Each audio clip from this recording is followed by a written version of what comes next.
Saturday the 31st of January 2009. 125,000 Tamil people marched through London, the largest protest seen in the capital for many years. This is the biggest ever protest by an Asian community. The Tamil community in Britain feel that there's a clear genocide is going on in Sri Lanka today, and we have to voice to save the Tamils, and we do need a independent state. It used to be a separate kingdom. When the British came to the country, there was a Tamil kingdom and a Sinhalese kingdom. When the British left in 1948, and it's left in tattoos, and the war started the day after Britain pulled out from Sri Lanka. More than 75,000 people have died so far. The Western world realized it and put a stop to this war. All the tsunami aid in billions of pounds went to Sri Lanka, and it's spent on purely on arms. And that is why it's reached to this scale. They're trying to black out all the news, everything that's happening in Sri Lanka. It doesn't come out. The media, Western media, has a duty to expose. The Tamils are begging the Western media to expose what is happening today. Everyone thinks the Tamils are terrorists, but the Tamils are not terrorists. They are the proper innocent people. So please, everybody have to look after us. Please, we want to stay home. That's what we want. Please, please. 125,000 people, and most of the Western media ignored the protest. Frustrated at the lack of media coverage, the Tamil people decided to take Westminster Bridge. The government, look at that.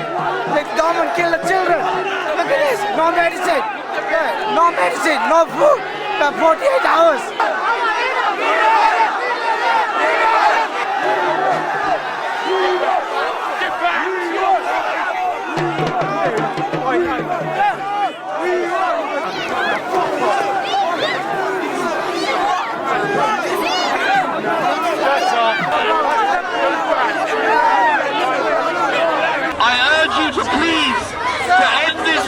Protest and allow people to use this bridge.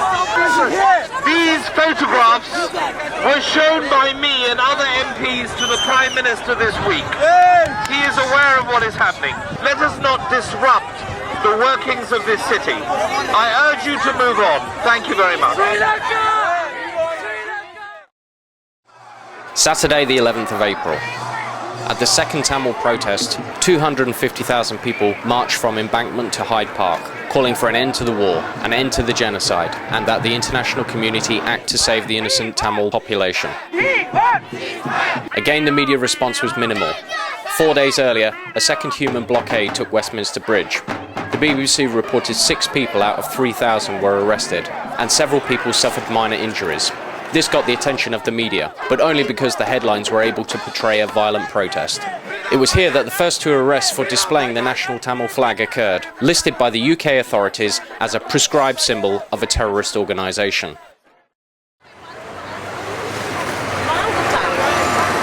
Tuesday, the 14th of April. The daily protests outside the Houses of Parliament continued, and so did the hunger strikes. Tamil protesters were still being arrested. This time it was not for their flag, but for trying to distribute leaflets the UK authorities deemed too offensive for the eyes of the British public. On the eve of the 250,000 march, the BBC reported Sri Lanka had declared a ceasefire against the Tamil Tigers. I asked a student if this was true. I was here when the BBC reporter came at around 7ish in the morning, and they were telling us that there was a ceasefire, and when we looked into it, it's actually a defensive, so it's not really a ceasefire. So if the SLA claims that the rebels attacked, then they can still attack. It was basically for the new year, and maybe just to fool everyone as they have been doing. You know, it's expected, it's standard. I mean, there's no such thing as a ceasefire, and there's no such thing as a temporary 48-hour. You know, come on, we don't want that. We want a political solution. You know, we want an end to the genocide. Monday, the 20th of April, the third road blockade. Today in Sri Lanka, the Sri Lankan government used chemical weapons on minority Tamil people in Vani area.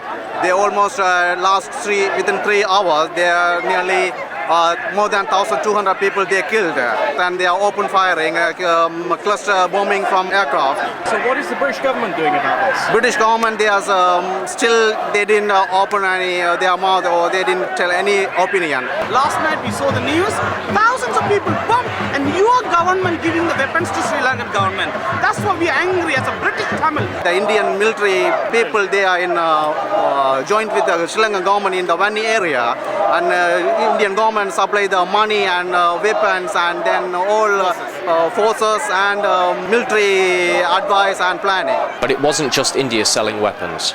The UK, US and other EU countries were also supplying Sri Lanka. According to a Times article in June, Britain sold £13.6 million worth of equipment, including armoured vehicles, machine gun components and semi-automatic pistols. The UK and European arms sales contravened the 1998 Code of Conduct on Arms Exports. If you don't get what you've asked for, how long do you anticipate that you'll stay on? We will stay here until somebody comes up. Again, the national Tamil flag became an issue. If I say the person who take the flag, will you give me the flag? Because it's very irrestricted way. The officer's disappeared with it. I don't know where it's gone. This is anything more for us. It is about our lives, our flag. Like your flag, that is our flag. Please, don't take any more flags. Please. As night fell and the road blockade continued, police numbers increased massively. The TSG was sent in to ask people to move off the road. When that failed, they tried brute force.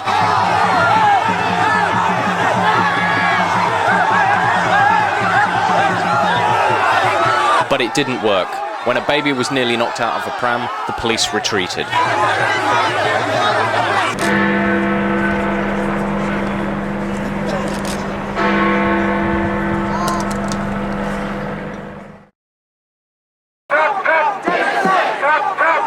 Monday the 11th of May, the fourth road blockade. Last night we heard that a Sri Lankan army have used military forces on those Tamil civilians who live on the safety zone. The place is called Mulliyavaikal. Till now we've heard 318 people have died and more than 3,000 Tamils have been admitted in the makeshift hospitals because obviously the hospital's been bombed. More than 3,000 people are admitted in the makeshift hospitals. We don't know how many of them are going to survive. We don't know how many of them are we ever going to see again. Genocide! We are all devastated because we all have our families and our relatives, friends and everybody back in home. So this is the reflection of what happened to all those Tamils last night. People feel that we cannot be here in the square anymore protesting peacefully and calmly because no one listened to us then. People felt this is the only way they can get the media's attention and the British government's attention. They believe that maybe by doing this we can be heard.